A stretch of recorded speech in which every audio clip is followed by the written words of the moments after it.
RedZoneSports.bet, the British home of American sports.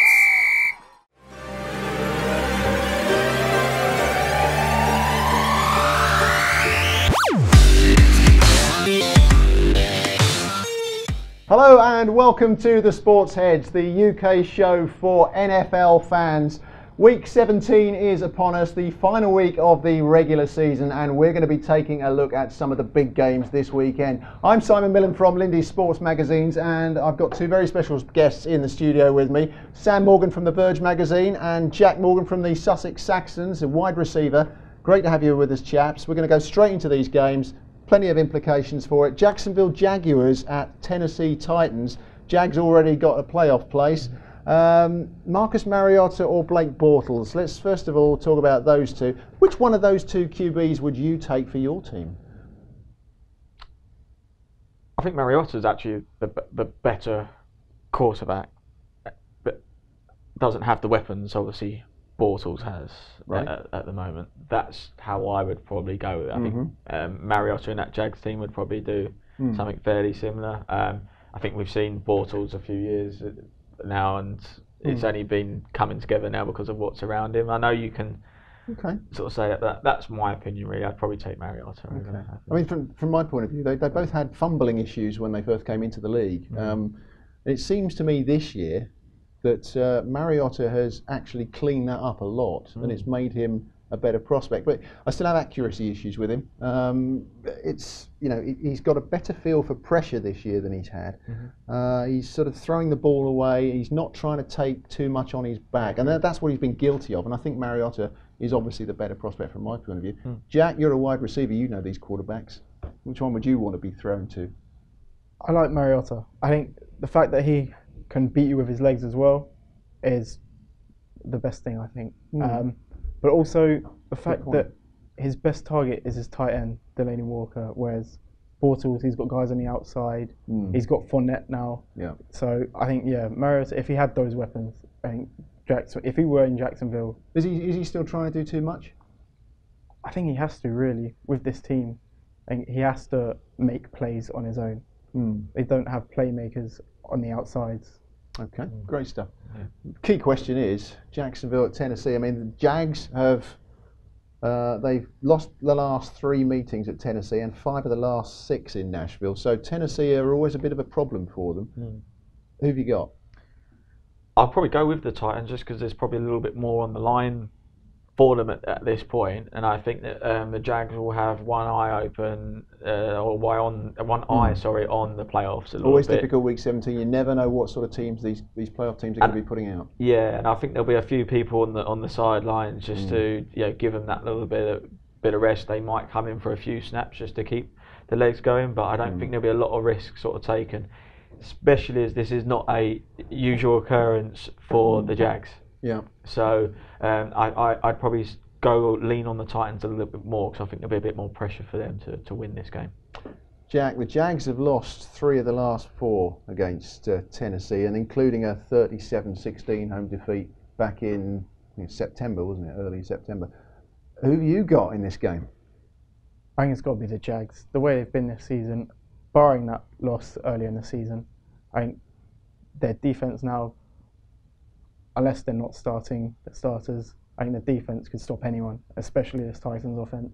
And then I think the offense of the Jags, they don't even have to do that much. Huge NFC South battle coming up. Carolina Panthers at the Atlanta Falcons. Now the Panthers have lost 3 of the last 4 meetings, and they're 2-7 in the last 9 at Atlanta. I'm hoping that the Falcons are going to win, but the way the Panthers have been playing recently, you can't rule out a win there. Yeah, I'm going to go with the Panthers on this one. I think Falcons have been so up, and I honestly do not think they've recovered from that last Super Bowl. Really? I still think there's something an underlying issue there that's... I think the issue is the schedule more than anything else. I think it's been a much tougher road for them than a lot of other sort of potential playoff teams. So I think they've still got, for me, they're the biggest talented roster in the NFL, certainly in the NFC. It's just a case of bringing it all together, and they are playoff battle hardened. So we'll see. They've still got to get there. But you say about coming together. That's what's happened over the last few weeks with the Panthers. Yeah. Is that everything sort of suddenly fallen into place? Mm-hmm. It was a rocky start, wasn't it? And we weren't Yeah. seeing the numbers going up on the board that we'd expect. Cam had an issue at the start of the season. He's had cleared that injury. up. Yeah, injury. The whole off the field press conferences with Cam, it was like, right, someone there has done their job by getting them in a room somewhere and going, pulling them aside. Yeah. Let's get this out. Yeah. Stop doing what you're doing. We'll stop what we're doing. Let's just focus on this. And all of a sudden, they've kicked on to this team that, for me, will probably go on and win this game. Jack, out of these two teams, if you were a playoff team, who do you not want to face? I wouldn't want to face the Falcons because their offense on any given Sunday could win in so many ways. They've got Julio, they've got Sanu, and then they've got Freeman as well. And with Matt Ryan at the helm of it, it's endless results, really. And Sanu can throw a good ball exactly, too. Exactly. It's not a bad backup. It's not actually, is it? I think you're right, actually. I wouldn't want to face them. I think Cam Newton's been just too inconsistent. He's had clean pockets, but there again, he can kill you with his legs as well. So that's something that Matt Ryan is not necessarily known for. He can do. He has got a good set of wheels, but I don't think they've let him loose as much as they can. I worry about Steve Sarkisian's play calling at times. I think he's a little bit too conservative. I think that's another issue at the start of the season where he's having to learn the same system. Yeah. Although he's tinkered with it, it's still difficult for a coordinator to come in and learn the same system in effect. Yeah. Can we envisage either of these teams in the Super Bowl, do you think? Not this year. No. I don't think. No, not this year. I'm going to put my neck on the block and say I think we probably could, one or other could well do, because they both. Are you going to say which one? No. Not yet. Let's wait Simon till next Miller week. I need a on the week to fence ponder again. it. I need to ponder it. I like sitting on the fence. It's the best place to be. You've been married as long as I have. You sit on the fence at all opportunities. You never have an opinion. You're not It's allowed. cosy there, mate. It absolutely has to be. It's a bit rocky at times. But Buffalo Bills at Miami Dolphins. The Dolphins are 6-3 in the last 9 home meetings. They were beaten in Buffalo just a couple of weeks ago. What's the Dolphins' season been like? Bearing in mind, let's phrase this a different way. Would the Dolphins' season have been any better had Ryan Tannehill been fit? No. Good answer. Just no. The reason why? No. It's just too many pieces missing. Too many things obviously clicking in place. I think Jai as well was a big problem. It was like he put himself, as that top player there, and it was like trying to put that focus on him. It was like when we watched the game with the Dolphins, it was like kept handing him the ball because it was almost like he demanded to be it, and it just wasn't coming off. And it was just like it's only probably started to not say click into place, but actually started to progress a little bit when he left. It was like we don't have to do that. I mean, so was that a good move for the Dolphins? I think it has ended up being a good move. It will be a better move if they get the right replacement or sort of fresh blood in maybe in the draft potentially. They've got Kenyon Drake and Jakeem Grant. I mean, it's Grant is a good player. Yeah, I mean, but they need probably another face in there again. Like I know without causing the same issues as Jay did, but I don't think too much would have changed from what QB was in there at the moment. I think there's still a few other weapons that probably needed in there, but the encouraging thing for sort of the people of Miami is probably they're not too far off actually probably having a good go of it next season. I think they probably looked at it in areas that they can probably kick on. And no, I'm not sitting on the fence. I'm going to say I'll happily take that on board there of being a Dolphins fan. Yeah. So I like your positivity. Dear me. Yeah, we've got to give it some. Thanks, man. Jack, who have you got in this game, Buffalo and Miami? I've Buffalo, but mainly because Miami don't have an identity really yet. Who are the Miami Dolphins? The team that got blown out 14-0 against the Ravens, or the team that thanks for reminding me outplayed the Patriots with Jay Cutler outplaying Tom Brady. Yeah. Who is the real Miami Dolphins? I don't think even they know. Jekyll and Hyde, isn't it? Yeah, exactly. Is that a product of play calling, do you think? I think it's just what's up. It is play calling, but it's like you can't always play the same system against the same or different teams. You have to try and change it up. And I wonder whether it's just it's the same tactics each week, and it works against one team, it doesn't work against another, or opposed to a good coach will have a game plan per team. I wonder if that's what it is, and that's why you're saying maybe the identity doesn't work, because what you do against the Ravens didn't work, but what you did against doing the same thing against the Patriots does, and I wonder if that's part of it. What sort of job has Sean McDermott done in Buffalo, in your opinion? Buffalo have always been a frustrating team for me. Like, I've always sort of labelled them as the team to sort of almost look out for each year, because you kind of on paper look at them and say, actually, this team could do something this year. So what has he done this year? He's almost met expectations, I suppose, because I still think do you think they're a playoff? Did you think at the start of the season they were a playoff team?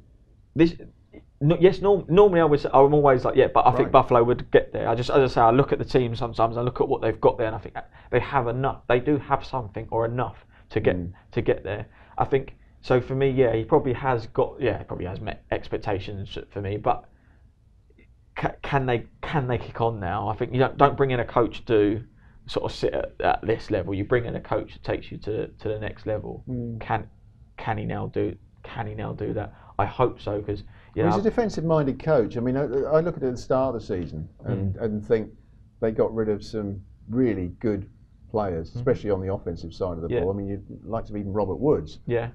They completely gutted those big, high-priced wide receivers roster, and they had nobody. So I think they've actually exceeded expectations from my point of view. They've got a great defense. They have had for a while. It just seems to have gone up a level, and they are. You say Miami aren't far away. They're loaded offensively apart from a quarterback, and I think, looking defensively, I think Buffalo are a far better outfit than Miami, and defense takes you a long way. I think there are only a few players offensively from making that next step. I don't know what do you think, Jack? I think the Bills, they're always the team there or thereabouts, but again, being in a division with the Patriots is always going to be hard. But also, I think the confusion around the quarterback position in Buffalo with Peterman and Tyrod Taylor. This is one big mistake, isn't it? I mean, if you've got one knock on a coach, a rookie coach, that's going to be the one knock, taking out Tyrod Taylor for Nathan Peterman. That was crazy, silly. We thought it was too early to put him in. Yeah, we discussed that in a previous show, didn't we? We were sort of talking about it. We knew you either come up smelling of roses, look what I've done, or you end up with exactly what's happened, and that is a big cross on the CV, isn't it? Yeah.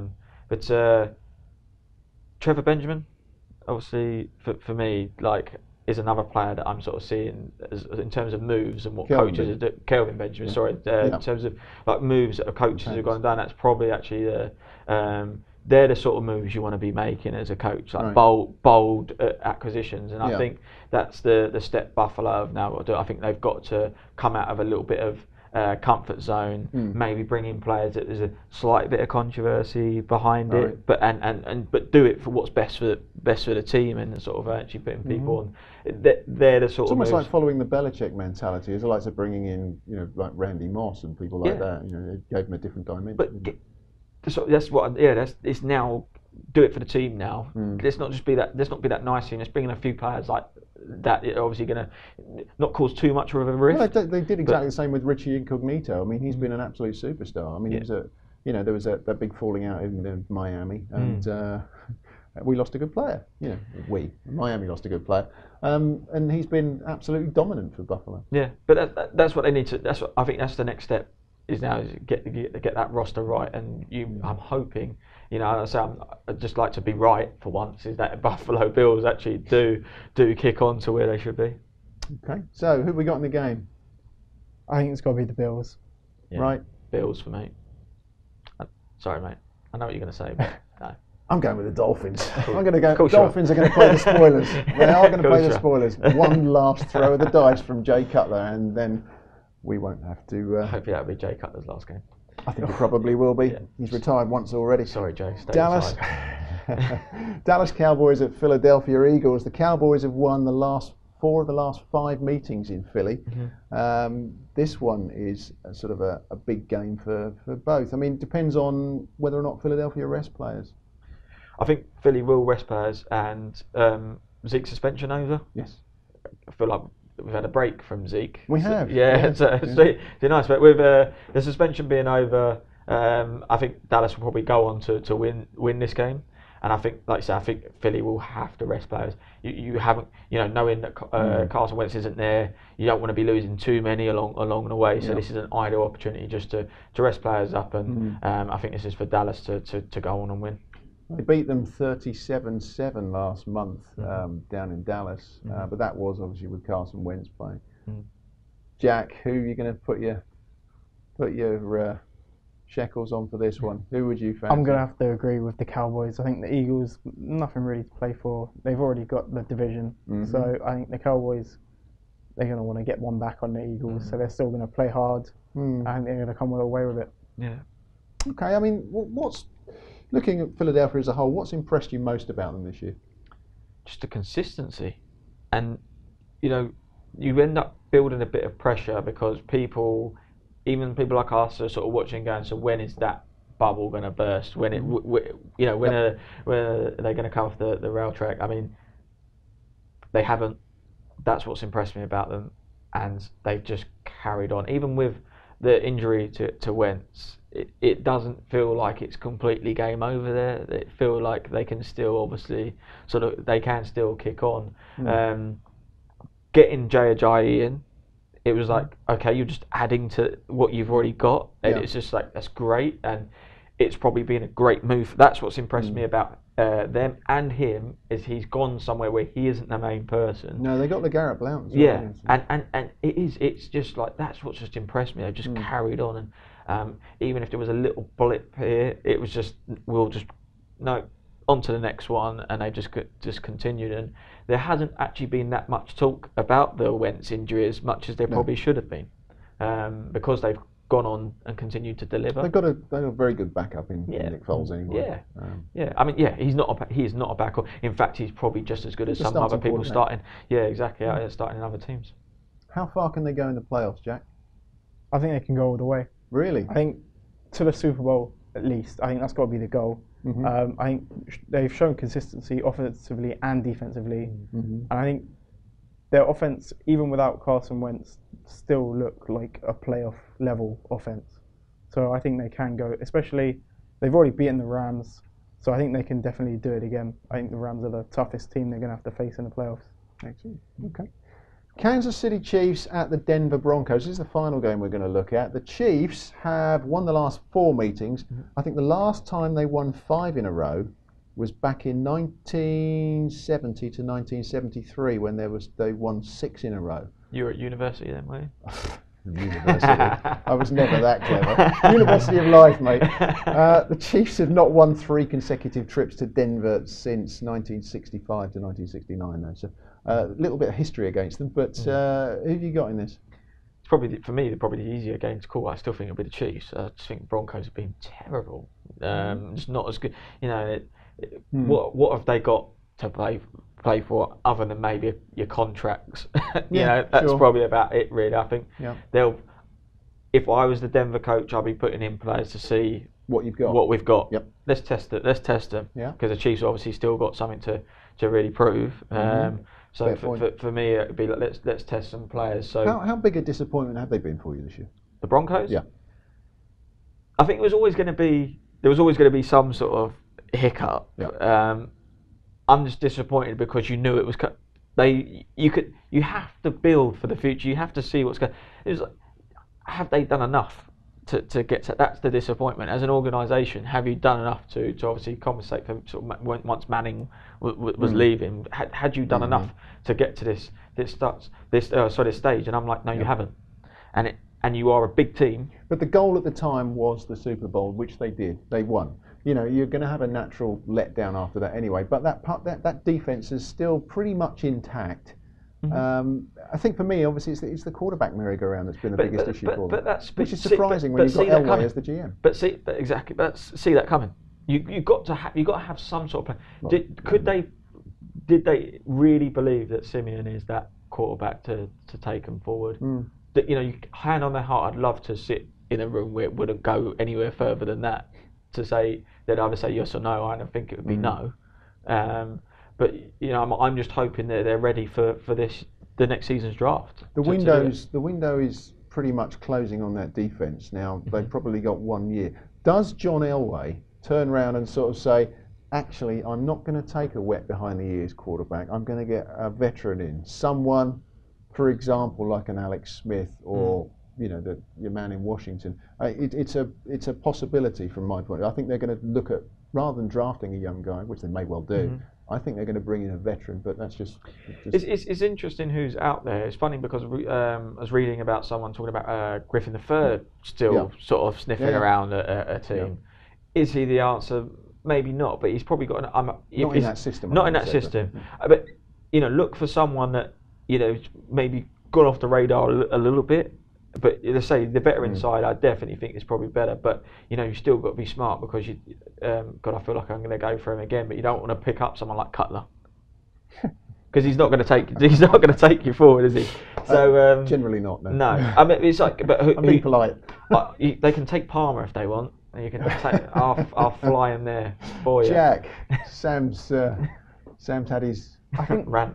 Another one. He's in a rant mood today. I think this year they could bring in. There's quite a quarterback-rich draft, so I do agree that they could bring in someone through free agency, maybe to mentor one of these young guys if they have a low pick. So, but is that window going to close before they do that? I mean, they will draft a quarterback, but whether or not they can afford a high-priced free agent veteran, I'm not sure. I don't know. Well, I think they have to do something if they want to get to there again where they should be as the Broncos. But do you see a bounce back? Not next year. Right. I guess it depends on the draft picks, how well they play this draft out. But generally, I don't think they have it in them. I agree. I think the one thing I would say about the Broncos, and we talk about windows, we would always look and you could always pick out 3 teams, the obvious, like you always. But with this year, that is enough. Again, back to the highlight is you just don't know what's going to happen each week.